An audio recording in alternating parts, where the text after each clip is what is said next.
말씀은 창세기 10장 1절로 3절, 15절, 22절을 보겠습니다. 노아의 아들 셈과 함과 야벳의 족보는 이러하니라. 홍수 후에 그들이 아들들을 낳았으니 야벳의 아들은 고멜과 마곡과 마대와 야완과 두발과 메섹과 디라스요. 고멜의 아들은 아그나스와 리밧과 도갈마요. 함의 막내 가나안은 장자 시돈과 헷을 낳고 셈의 아들은 엘람과 아수르와 아르박삿과 룻과 아람이요. 오늘 말씀을 가지고 왜 아시아의 7교회일까? 계시록의 질문 노아가 답하다 라는 제목으로 말씀을 나누겠습니다. 성경의 마지막 책은 요한계시록입니다. 요한계시록 보면 이해가 잘 안 되는 부분이 있어요. 요한계시록은 셋째 하늘에 계신 예수님이 아시아의 7교회에 요한을 통해서 한 편지입니다. 근데 그 당시에 2000년 전에요. 예루살렘의 교회도 있었고 또 로마 교회도 있었고, 근데 하필이면 왜 아시아의 교회에다가 편지했을까 궁금하지 않습니까? 저는 좀 궁금했거든요. 이 질문의 답은 놀랍게도 창세기에 있습니다. 노아의 예언 속에 그 부분이 있는데요. 반드시 아시아의 교회에다가 보내셔야 됩니다. 이때 성경에 나온 아시아는요, 아시아 대륙이 아닙니다. 성경에 나온 아시아는 터키, 나라 이름이 바뀌었죠. 튀르키예의 서해안을 헬라식으로 아시아라고 불렀습니다. 그래서 거기 터키 서해안에 있는 그 7개에다가 예수님이 마지막 편지를 보내시고 지금까지 아무 일 없어요. 그게 이제 최종적인 예수님 말씀이고, 그 다음에 우리는 주님을 볼 것입니다. 창세기 9장 27절에 노아 예언 속에 그 부분에 답이 있습니다. 그것을 우리말 번역한 걸 보면 잘못되어 있어요. 그 원전 그대로만 번역해서 한번 볼까요? 하나님이 야벳을 창대케 하시되 그는 셈의 장막에 거하시고 가나안은 셈의 종이 되게 하시기를 원하노라 하였더라. 근데 이게 우리 성경을 보면, 집에 가서 성경을 다시 보시면은 이런 말이 아니에요. 어떻게 됐을까요? 야벳을 중심으로 해놓고 거기 다 기록합니다. 하나님은 야벳을 창대케 해서 또 셈의 장막에 가서 거하게 하고 또 가나안을 야벳의 종이 되게 하신다고 하는 거예요. 근데 그 말씀을 쭉 들어보면, 야벳 족속은 유럽 사람들이거든요. 유럽 사람들을 창성하게 해서 셈의 장막, 아시아에 가서 아시아를 정복하고 또 가나안을 종 삼으니까 아프리카로 퍼져가는 그 함 족속을 노예로 삼아가지고 하는 그런 일들이 성경 속에서 있다고 하면서 그들은 그걸 정당화하는 겁니다. 그러니까 항상 식민지를 삼을 때는 항상 선교사를 파송하고 성경 가지고 다니면서 그런 나쁜 짓을 하지 않습니까? 이게 얼마나 어처구니 없는 일입니까? 근데 성경은요, 야벳을 중심으로 그런 일이 벌어지는 것이 아니라 하나님은 야벳을 창대케 하시되 하나님은 셈의 장막에 거하시고, 그러니까 야벳을 창대케 했는데 그 야벳의 창대한 곳에다가 셈의 장막을 세우셔서 거기 거하시겠다는 것이고, 가나안을 셈의 종이 되게 하신다는 것입니다. 가나안을 통해서 셈의 어떤 그 왕국을 이루신다는 그런 뜻이죠. 노아 홍수 후에 그들은 생육 번성해서 이동하다가 지금 이라크 남부 시날 땅에 가서 거기서 바벨론 성을 쌓고 머무르려고 합니다. 그 당시에 왕이 니무롯이었습니다. 함의 바로 아들이 구스인데 구스의 아들 니무롯이 왕이 돼가지고 그 사람들을 거기다가 모아놓고 성을 쌓고 있었는데, 하나님이 그들이 언어를 혼잡게 해서 그들은 다 이제 흩어지게 됩니다. 그래서 흩어지는 내용이 오늘 읽은 창세기 10장 가운데 있는데요. 그 중에서 우리는 특히 야벳이 어디로 갔는가, 또 셈이 어디로 갔는가, 또 함이 어디로 갔는가 보다도 사실은 가나안이 어디로 갔는가를 보셔야 된다. 그죠? 노아가 포도주를 마시고 자기 장막에 가서 옷 벗고 있을 때 그때 등장하는 주요 사람, 그때 예언이 임한 사람들은 그 중에는 함에 대한 예언은 없어요. 가나안이 셈의 종이 된다고 했지. 그죠? 노아의 예언을 상고하기 위해서 우선 야벳 족속과 셈 족속 그리고 함의 아들 가나안 족속들의 이동 경로를 주목해 볼 필요가 있습니다. 야벳 족속은 한마디로 유럽으로 퍼져갔습니다. 지중해 중심으로 해서 유럽으로 퍼졌고요. 그리고 창세기 10장 2절부터 3절까지 보면 야벳의 아들은 고멜과 마곡과 마대와 야완과 두발과 메섹과 디라스요. 고멜의 아들은 아스그나스와 라밧과 도갈마요. 여기서 우리가 유념할 것은 도갈마입니다. 야벳의 아들 고멜의 그 아들 도갈마. 도갈마가 토가르마에서 거기서 나온 이름이 터키거든요. 튀르키는 누가 갔냐면 야벳 족속이 자리 잡은 그것이 바로 토가르마로 이름에서 나오는 것이죠. 셈 족속은 어디로 갔을까요? 셈은 중동으로부터 해서 아시아로 퍼져왔습니다. 우리가 셈 족속입니다. 창세기 10장 22절 셈의 아들은 엘람과 아수르와 아르박삿과 루드와 아람이요. 여기에 셈의 5 아들이 나오는데 4 아들은 어디로 갔어요? 다 중동으로부터 아시아로 퍼졌어요. 근데 유독 한 아들이 네 번째 아들이 넷째 아들이 야벳 족속의 땅인 터키 갔단 말이에요. 그렇다면 함 족속은 어떻게 됐을까? 함 족속 중에서 가나안을 유심히 봐야 됩니다. 창세기 10장 15절부터 18절까지는 그리고 가나안이 어디로 갔는지를 나옵니다. 가나안은 장자 시돈과 헷을 낳고 또 여부스 족속과 아모리 족속과 기르가스 족속과 히위 족속과 알가 족속과 신 족속과 아르왓 족속과 스말 족속과 시맛 족속을 낳았더니 이후로 가나안 족속이 흐트러져 나갔더라. 그러니까 가나안은 우리 쉽게 생각해서 어디죠? 한마디로 요단강의 서편 땅, 거기에 이제 가나안 족속들이 있지 않습니까? 그들을 생각하기 쉬운데요. 여기서 특별한 사람이 있습니다. 헷 족속이 나와요. 헷 족속을 영어식으로 발음한 것이 히타이트입니다. 히타이트 제국이 나오는데요. 이 히타이트 제국은 바람같이 나왔다가 바람같이 사라진 나라예요. 잠깐 동안, 그러니까 400년 동안 활동하다가 없어진 그런 제국입니다. 근데 헷 족속이 성경에도 나옵니다. 그때는 조그만 부족으로 나와요. 아브라함이 헤브론 땅에 가서 아내가 죽으니까 그 아내들을 묻을 땅을 헷 사람들의 땅을 사가지고 거기다 묻지 않습니까? 그렇게 조그만 거로 성경에는 표시되고 있지만 헷 족속이 사실은 터키 땅에서 거대한 제국을 건설한 시기가 있습니다. 그 시기가 기원전 주전 1600년경부터 1200년, 그러니까 정확히는 기원전 1178년에 망했는데요. 근데 이 망한 것도 신기합니다. 누가 쳐들어와서 망했다는 것도 없어요. 자기가 스스로 망했어요. 그러니까 400년 동안 열심히 거기서 여러 가지 철기 문명을 발달해서 히타이트 제국 하면은 철기 문화를 꽃피운 거로 유명합니다. 우리가 구석기 시대, 신석기 시대 그러다가 뭐가 나오죠? 청동기 시대. 그 다음에 나온 것이 철기 시대인데, 왜냐하면 청동은 열을 가해서 다루기가 쉬워요. 웬만하면 열에는 다 녹으니까. 근데 쇠를 녹이려면 이건 보통 열 갖고 안 되거든요. 그러니까 청동기 시대 다음에 나온 것이 철기 시대입니다. 그 문명을 꽃피우고 있던 것이 헷 족속, 가나안 족속 중에 일부인 헷 족속이 터키 땅에서 400년 동안 그것을 이룬 것입니다. 그러면서 신기하게도 헷 족속이 사라지자 그 땅에서 루디아 왕국이 씁니다. 루디아 왕국을 이제 영어로는 리디아 왕국이라고 그러는데요. 루 족속이 있는 땅에서 왕국이 건설되는 거예요.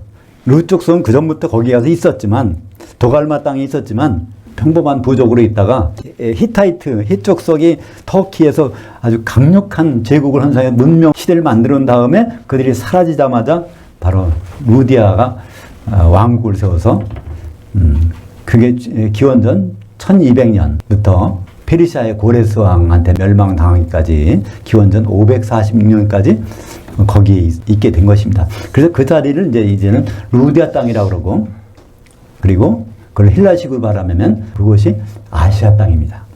그래서 아시아의 7개가 바로 거기에서 형성된 것을 볼 수 있습니다. 그러니까 이 히타이트 제국은요, 원래 역사에 없었어요.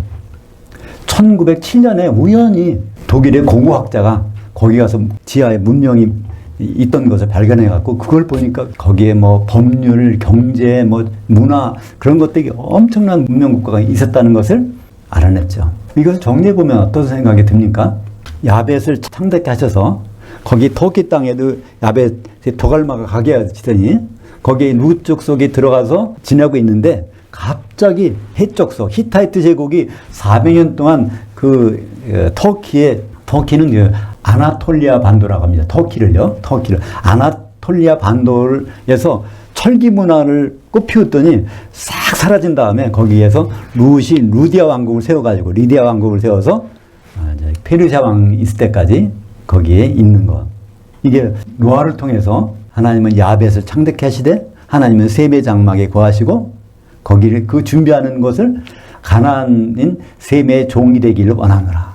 그 모든 리디아 왕국이 설 수 있도록 그 모든 준비를 400년 동안 종으로서 해놓은 것을 우리는 생각해 볼 수 있지 않습니까? 계시록에 7번 나오는 성령이 교회들에게 하신 말씀을 들을지어다 하는 말씀이 나옵니다. 요한계시록 2장과 3장에 보면은 7개 교회에다가 똑같은 말씀을 반복하세요. 성령이 교회들에게 하신 말씀을 들을지어다. 이게 근데요, 번역이 아주 잘못됐습니다. 그러니까 우리를 그냥 이렇게 그 말씀을 읽다 보면, 아, 성령은 교회들에게 지금도 말씀하시나 보다. 우리가 성령의 음성을 들어봐야지. 이런 생각으로 잘못 혼동할 수가 있는데, 그 말씀은 그게 아니고요. 거기에 원전에는 그 영이 그 교회들에게 하신 말씀을 들을지어다. 원전은 그렇게 되어 있습니다. 그 영이 그 교회들에게 하신 말씀을 들을지어다. 그러면 그 영은 누굴까요? 요한계시록 22장 16절에 거기에 대한 해답이 있습니다. 나 예수는 내 천사를 그 교회들에게 보내서 이 모든 것을 알게 했노라. 그 말씀이 나옵니다. 요한계시록 결론이 바로 그 영이 바로 예수님 천사라는 것을 예수님 직접 말씀하셨어요. 그리고 그 교회가 바로 아시아의 7교회들이라는 것을 직접 예수님이 말씀하십니다. 그러니까 아시아의 7교회, 노아가 셈의 장막으로 말씀했던 아시아의 7교회는요, 너무너무나 중요합니다. 우리는 가끔 생각하지만은 예수님은 처음부터 끝까지 거기에 집중하세요. 그러니까 마지막 편지도 바로 아시아의 7교회에다 보내지 않습니까? 그 교회는 무엇인가요? 고린도전서 3장 16절에 보면 너희가 교회는 하나님의 성전인 것과 하나님의 성령이 너희 안에 계시는 것을 알지 못하느냐? 교회야말로 하나님이 성령으로 거하신 거처입니다. 그 거처가 바로 요한계시록에서는 아시아의 7교회로 나오고 있는 것이죠. 그러니까 아시아의 7교회는 2000년 전에 터키의 서부에 있는 7교회만이 되는 것이 아니라 지금도 아시아의 7교회는 있습니다. 각 교회 성도들은 세계 각곳에 흩어질지라도 전 세계의 모든 교회 성도들은 아시아의 7교회에 소속되어 있는 것입니다. 그걸 어떻게 우리가 생각할 수 있죠? 그렇게 주님이 오시는 날 공중에서 모이는 모습을 보면 그걸 알 수 있습니다. 요한계시록 1장 10절에 보면 어떻게 되어 있죠? 사도 요한이 몸은 밤에서만 있는데 영으로 주의 날로 시간 여행을 해서 간 것을 보여줍니다. 근데 그 간 장소가 어딜까요? 공중입니다. 왜냐하면 주님과 교회가 만나는 것이니까, 그죠? 주님은 셋째 하늘에서 공중으로 오실 것이고, 또 교회는 부활해가지고 휴거돼서 공중에 올라가는데, 거기에 모여있는 7촛대, 7교회들, 아시아의 7교회들이 거기에 바로 있는 것입니다.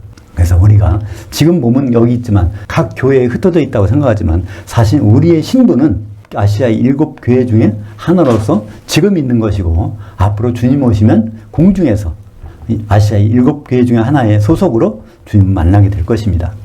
그러면 우리가 주님을 만났을 때 어떤 일이 벌어질까요? 그게 요한계시록 3장 20절에 나옵니다. 주님 말해요. 내가 문 밖에 서서 두드릴 텐데, 예수님은요, 중앙에 있고 공중에서 거기 삥 둘러서 7개 교회가 주님을 바라보고 있습니다. 근데 각 교회마다 문 밖에서 두드리신다는 거예요. 그래서 내 음성을 알아듣고 문을 열면 내가 그에게로 들어가 만찬을 먹고, 또 그도 나와 더불어 만찬을 먹겠다 말씀하십니다. 우리말 번역에는 그냥 먹는다고 되어 있는데요. 헬라어로 만찬은 데이푸논입니다. 디너라고 그러죠. 데이푸논. 그래서 그걸 동사로 되면요. 데이푸네오가 만찬을 먹는다는 것입니다. 그러니까 예수님의 만찬은 무엇일까요? 혼인 만찬입니다. 혼인 만찬을 너희가 내 음성을 잘 알아둘 수 있다면 나와 만나서 혼인 만찬에 들어간다는 거예요. 그럼 예수님의 음성을 잘 알아둘 수 있다면 뭐가 있어야 될까요? 성령이 충만해야 됩니다. 그죠? 예수님의 음성을 알아듣는 사람을 어떻게 예수님께서 말씀하셨을까요? 요한복음 10장 27절에 내 장성한 양이라면 내 음성을 알아듣고 나를 따르느니라. 예수님 말씀하셨어요. 그러니까 예수님의 음성을 들으시려면요, 지금 아무리 보청기를 세우고 뭘 해도 안 되고요. 성령의 기름을 충만히 해서, 다시 말해서 사도들이 꼴을 열심히 먹어서 장성한 양으로 성장해야 된다는 것입니다. 요한계시록 3장 20절 다시 볼까요? 볼지어다 내가 문 밖에 서서 두드릴 텐데, 이게 사실은 현재로 되어 있지만 강력한 미래, 반드시 될 일을 헬라어는 현재로 표현합니다. 내가 앞으로 공중에서 교회 문 밖에서 두드릴 텐데, 누구든지 내 음성을 알아듣고 문을 열면 내가 그에게로 들어가 그와 더불어 만찬을 먹고 그는 나와 더불어 만찬을 먹으리라. 이것이 마태복음 25장 10절 있지 않습니까? 그들이 살아간 사이에 신랑이 오므로 준비했던 자들은, 성령에 충만한 자들은 혼인 만찬에 들어가고 그 문은 닫힌지라. 주님 만나기까지는 좋은데 그 다음이 문제입니다. 우리는 어떻게 해야 휴거될까? 근데 그거 걱정할 필요 없어요. 우리는 다 의무적으로 휴거가 되게 돼 있어요. 우리가 하기 싫다고 해도 예수를 믿었다면 천사들이 우리를 붙잡고 거기까지 갈 것입니다. 거기 가서가 문제입니다. 그날 주님의 음성을 알아듣는 방법. 요한계시록 10장 27절. 내 장성한 양들이 내 음성을 알아들으며 나는 그들을 알며 그들은 나를 따르느니라. 장성한 양이 되는 방법이 그 비결에 나와 있습니다. 마태복음 25장 40절입니다. 너희 장성한 양들이 여기 예수 그리스도의 심판석에 있는 내 형제들 12사도들 중에 지극히 작은 자 하나에게 한 것이 곧 내게 한 것이니라. 장성한 양이 됐다면 예수님과 친근해야 되는데 예수님과 친근한 방법은 뭐라고요? 사도들의 말씀 중에서 지극히 작은 부분 하나라도 잘 대접하면 그게 바로 예수님은 장성한 양이라고 인정해 주시겠다는 것입니다. 그렇지 않으면 누가 되죠? 마태복음 25장 31절부터 46절까지 양과 염소에 비해서 장성한 양과 새끼 염소가 나옵니다. 그죠? 새끼 염소는 누가 될까요? 새끼 염소라는 뜻은요, 염소가 된 지 얼마 안 됐다는 것입니다. 양으로 쭉 자라오다가 예수님 오시기 얼마 전에 큰 성 바벨론에서 거기 타락해가지고 새끼 염소로 바뀌어버린 상태가 바로 맨편에 있는 자들이 되는 것이죠. 그들은 어떻게 될까요? 마태복음 25장 41절. 저주를 받은 자들아 나를 떠나 마귀와 그 천사들 위하여 예비된 한 시대에 그 불에 들어가리라. 마귀와 우리가 같이 그 불에 들어가나요? 다릅니다. 마귀와 그 천사들, 귀신들의 예비된 한 시대는 따로 있어요. 그게 천년왕국입니다. 그 시대 동안에 우리가 지옥불에 들어가 있는다는 것입니다. 그들은 어디 갈까요? 마귀와 귀신들은요?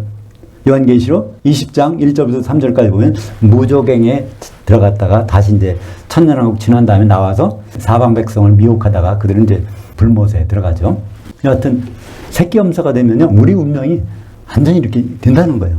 그러니까 우리 기독교에는요, 앞으로 큰 위기를 만납니다. 이건 누구나 만나는 거예요. 어떤 위기냐면 영생이냐 영벌이냐. 천년 동안 예수님과 같이 지내느냐, 천년 동안 예수님과 떨어져서 금식하느냐, 지옥에서. 그런 일은 예수 믿는 사람들이라면 반드시 우리에게 닥칠 일입니다. 그런데 그 해법이 뭐라고요? 12사도 중에서 지극히 작은 자. 그러니까 이 예수님 주신 꼴은 마태복음 1장 1절부터 요한계시록 22장 21절까지인데 거기에서 지극히 작은 부분이라도 잘 대접했다면 장성한 양으로 인정을 해 주시겠다는 것입니다. 이래도 신약 성경을 안 보시겠습니까? 우리는요, 한꺼번에 먹어서는 채우고 말잖아요. 조금씩이라도 우리는 그것을 먹어야 될 것입니다. 우리는 충분히 사도들의 말씀의 작은 부분이라도 먹을 필요가 있습니다. 그렇지 않다면 바로 어떻게 될까요?